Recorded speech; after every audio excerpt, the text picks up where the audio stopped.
So I was just reading where I'm at. Right here. Uh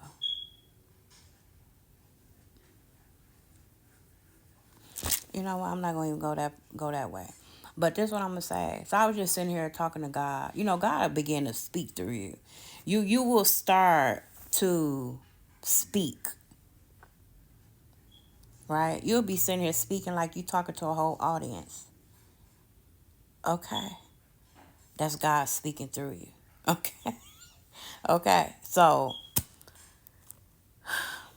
I don't know how I just got on that subject.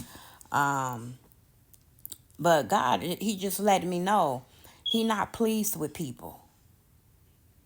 He not pleased with people having but not helping. You have all these things, but you not helping. And I also spoke how people are saved. Well, I can't say that. How people are supposed to be living for God, right? How people are supposed to be living for God, but their families are sick. They not speaking life in their family, right?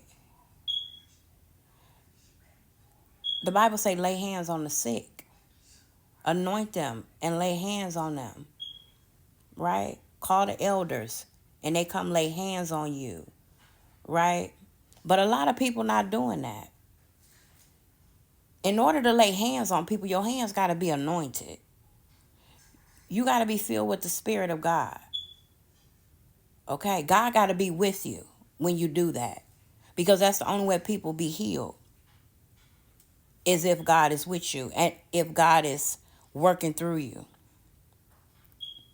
So, a lot of people, it's not walking like that. I'll say that. They not walking like that. They not walking where God is with them. They not anointed. Their hands are not anointed to touch the sick and heal the sick. They not anointed.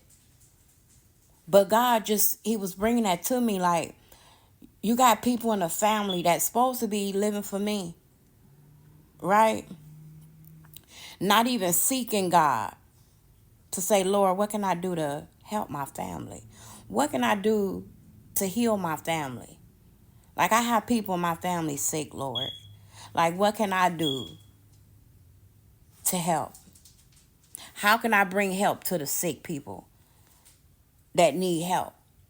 You be in church all these years, right? You be in church 20, 30 years. Hands never anointed. Never filled with the Spirit of God. Can't nobody tell me that they filled with the Spirit of God if they in a false church. You not filled with the Spirit. If you living in sin, if you living in sin, God can't dwell there. If you serving other gods, God can't dwell in that temple. So that mean, you're not filled with the Spirit of God. Your hand's not anointed. But you have a lot of people walking around here knocking on doors like they some type of Jehovah Witness. What about your family? What about your family? Your family needs you. Right? But the pastor will tell these people in so many words, don't help them. These preachers be mainly just telling you to be for yourself. Oh, God gonna give you a blessing.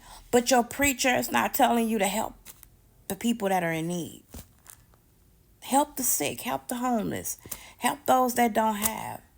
You have families that have all these things. But what are you doing to help God's people? God love a cheerful giver. And He know if you just giving just to get back. God know you. He know you full head on.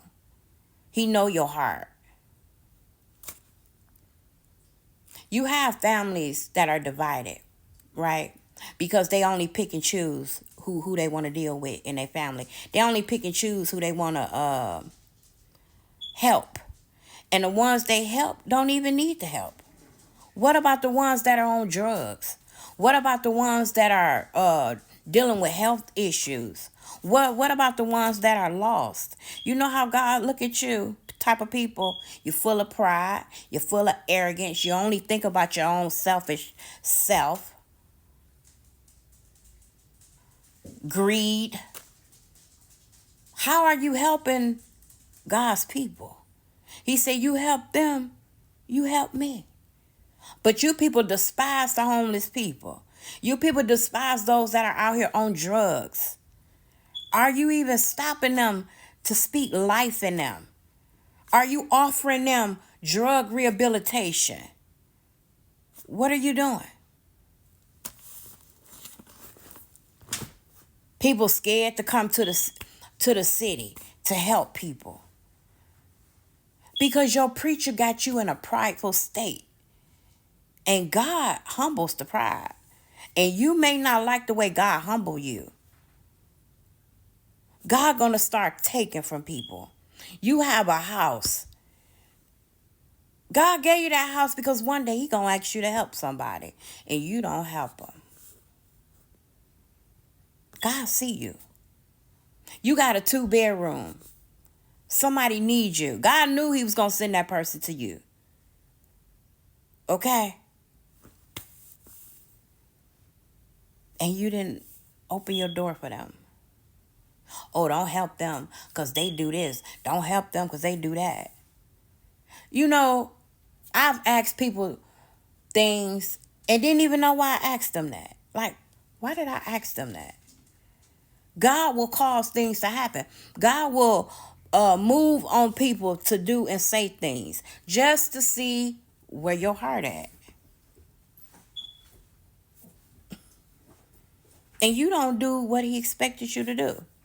He expected you to open the door and let them in and help them. You don't know that's where your blessing was. That thing you've been praying for, that's where it was. The one you denied. You denied his people, so your blessing is gone. Yeah, that's where your blessing at. People got all these houses. People got all these their life is just full, right? What about putting a homeless a family in that home? What about going to the shelter and say, who in here got kids? I have a home for them. Help them get jobs. Just say they get $1,500 a month. A week. Charge them only $500. You blessed. God have blessed you. Well, the devil bless you too. I gotta say that. But God bless you. Pay the light, gas, and water for some months until they really get on their feet. And just tell them, look, you pay me $500 and just take care of your kids and you buy food. I'll pay the light, gas, and water. I'll pay it for a year. You helping God's people. That's where your blessing at. And then God gonna see how you treat them. That's where your blessing at. When you deny God's people, or when you deny anybody that's less fortunate, when you don't help them, you don't help God. You didn't even lend a hand out to help him. That's why the Bible says it. When I was hungry, you didn't feed me. When I knocked, you didn't let me in. When I was sick. He said, when you help the littlest of my people, when you help them, you help me. But you don't help them. You go behind people's back and talk about them. Oh, I ain't about to help them. I'm not about to do this. Stop letting the devil fool you, because God love a cheerful giver. He hate pride.